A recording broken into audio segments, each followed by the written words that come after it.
What's up, everyone? So last time we went jeeping, I heard this banging under my feet, and there's something wrong with one of my Johnny joints. I'll show you once I swap it out. But I got this new Enduro joint from Barnes 4-wheel drive. We've been using them on a couple things. I have a few in my Jeep. I've been replacing my Johnny joints as they need to be with them. You know, the Johnny joints are great. There's nothing wrong with them. I've just been using Barnes for everything, you know, fabrication wise, and figured I'd try these out. These are fantastic. My Johnny joints are like 12 years old. Me and my friend Mike parted out a 1-ton Grand Cherokee probably 9 years ago. So it was already together, already wheeling for a couple of years. We pulled the links out of it. That's what I 1-ton swapped my Cherokee with. And then when I built my TJ 4 years ago, roughly, I swapped those links right into my TJ. Never rebuilt the joints, never had to, just kept them greased. I don't really beat my Jeeps that much. Kind of overbuilt for how I drive. So Johnny joints have been absolutely fantastic. Just the one that's in there right now kind of expired, and I'll show you why. It's kind of a freak thing, but I'm gonna pop this thing in there. And but first, the past 2 times we took it out and some road salt is on it. I have not washed it for any of those, so I'm gonna go wash it first, and then hopefully that joint just slides right out of there. And thread this in and go do some Jeeping this week.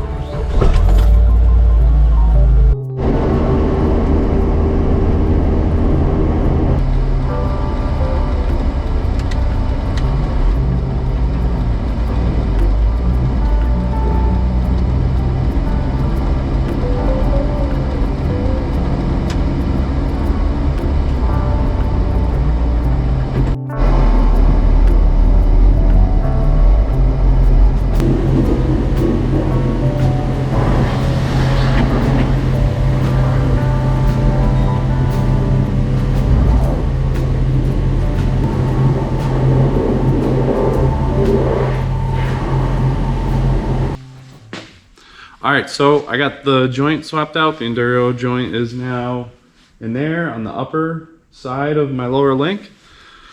That one's cool too because the shank is like, you know, probably 30% longer than this one. I mean, this is really old school.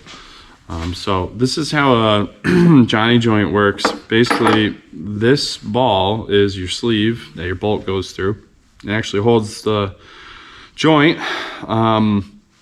It fits in there, and there's 2 of these spherical kind of socketed poly bushings that go on either side of it. One sits in there up against the washer, and then one sits on this side.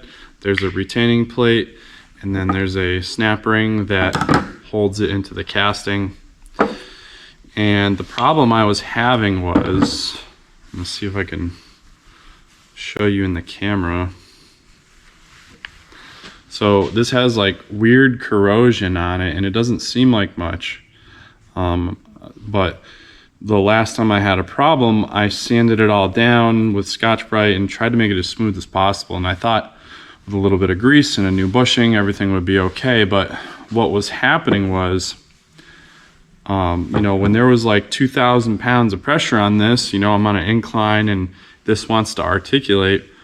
What it was doing was that corrosion was like grabbing this bushing, and instead of, you know, working nicely like that, it was like leveraging it up and out of the side of this plate.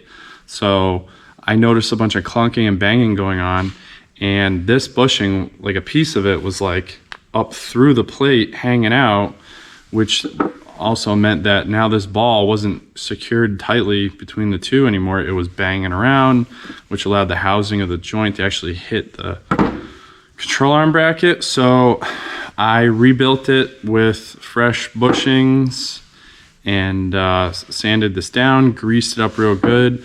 And I thought, you know, it's not going to happen again. But apparently this needs to be glass smooth, because that rust and that uneven surface just grabbed that bushing again and just forced it right out the side of this. And it actually broke this retaining washer that was here. I dropped it over there somewhere, but this was broken in half and the rubber was blown out of it. So no big deal. You know, this thing, like I said before, is probably 12 years old. And it didn't even really need to be rebuilt. I think it was just the fact that there was some rust on this. Like the bushings were still good, but you know, I greased stuff like crazy. So yeah, it's in there. We're gonna go Jeeping on Sunday. Hopefully everything's nice and tight, no more issues. That's it. So the other thing that I'm gonna do this weekend is I got these tire deflators off of Amazon. It's this company, Rhino USA.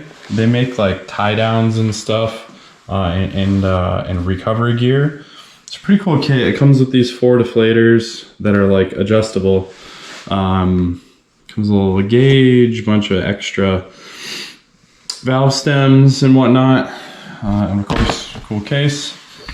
And the way that these work, hang on now. The way that these work is, so that's off. There's this little plunger in there with an O-ring on it, and it sits up against the hole that's letting air through. And it's a very tight fit. So this spring holds pressure on that O-ring, and this cap, depending on how far you tighten it down, loads that spring and only allows a certain amount of air to get out past the O-ring and then out this hole. What I did was, the other day, that's the spare for my van. I aired it down, and I kept airing it down and adjusting the screw until that was at like 7 PSI, which is what I like to see my rock crawler at, for it to work the best. So I'm going to use these now. What I did was I adjusted them all. You know, once I figured out that setting, I adjusted them all to a similar setting, hoping that it airs down to the same PSI or close to it. So while I'm here in the shop and I have an abundant amount of air to replenish my tires, I'm gonna give it a shot and see how dependable it is. I mean, I know over time the O-ring inside of there will it'll get dry and it'll whatever, or it'll get junk in it and dry out, and it probably won't be as consistent. But you know, as long as it's close, because right now I just use manual deflators and I walk around and usually get distracted by people talking to me and stuff, so it's never consistent, and one tire is usually way lower than the other one. So hopefully this is a little bit more consistent. So we'll see. I'm gonna check it out now.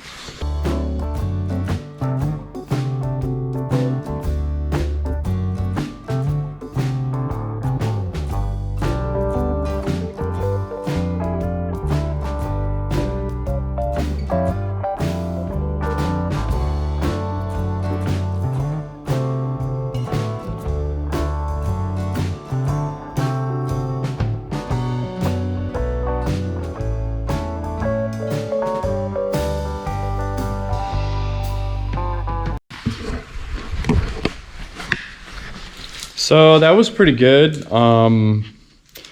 It worked. They're all at about 10 PSI. The only thing is though, is that, hang on, let me put this camera up here. So the only thing is that at first they weren't, a couple of them weren't letting air out that much. And this piston that has that O-ring is a machine fit in there, and I think it's so tight that it's not perfectly smooth, and it was like jamming a little. So after I like snapped it a few times with my finger, it started flowing. So I'm gonna hit that with some Scotch-Brite and a little bit of grease probably, and then just and then see how it works on Sunday. But it worked pretty good, more consistent than when I just do it manually. So I'm gonna do that real quick. Yeah, there's definitely a machined edge in there. You know, if this isn't perfectly straight, it doesn't slide very well, but we'll see if this little bit of an adjustment helps it out.